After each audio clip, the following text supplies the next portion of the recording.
بسم اللہ الرحمن الرحیم۔ السلام علیکم۔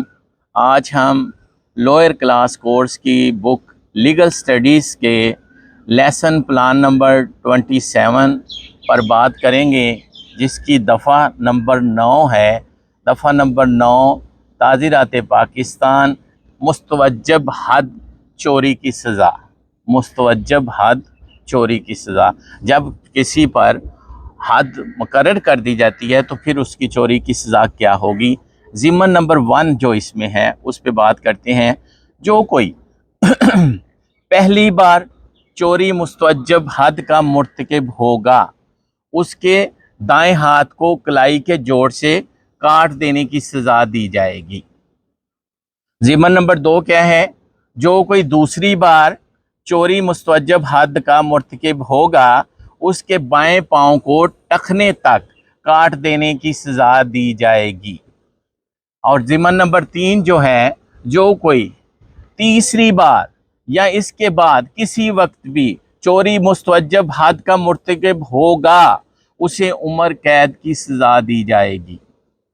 چوتھا ضمن جو ہے اس میں، ضمنی دفعہ 1 یا 2 کے تحت سزا پر عمل درآمد اس وقت تک نہیں کیا جائے گا جب تک سزا کی توثیق اس عدالت سے نہیں ہو جاتی جس میں سزا یابی کے خلاف اپیل دائر کی جا سکتی ہے، اور جب تک سزا کی توثیق اور اس پر عمل درآمد نہ ہو جائے، مجرم کے ساتھ اس طرح سلوک کیا جائے گا گویا اسے قید محض کی سزا دی گئی ہو۔ گویا اسے قید محض کی سزا دی گئی ہو۔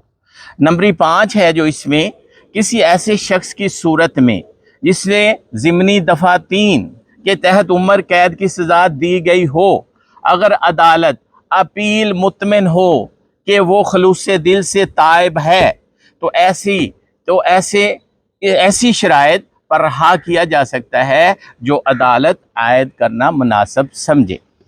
اس کا ضمن 6 جو ہے، عضو کاٹنے کا عمل میڈیکل افیسر مجاز سر انجام دے گا۔ اور جو اس کا 7واں اور آخری ضمن ہے اس کے بارے میں بات کرتے ہیں۔ اگر حد پر عمل درآمد کرتے وقت میڈیکل مجاز افسر کی رائے ہو کہ ہاتھ پاؤں کاٹنے کی وجہ سے مجرم کی موت واقع ہو سکتی ہے، تو حد پر عمل درآمد اس وقت تک ملتوی کر دیا جائے گا جب تک موت کا خطرہ ٹل نہیں جاتا۔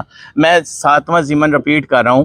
اگر حد پر عمل درآمد کرنے کے وقت میڈیکل افیسر مجاز کی رائے ہو کہ ہاتھ یا پاؤں کاٹنے کی وجہ سے مجرم کی موت واقع ہو سکتی ہے، تو حد پر عمل درآمد اس وقت تک ملتوی کر دیا جائے گا جب تک موت کا خطرہ ٹل نہیں جاتا۔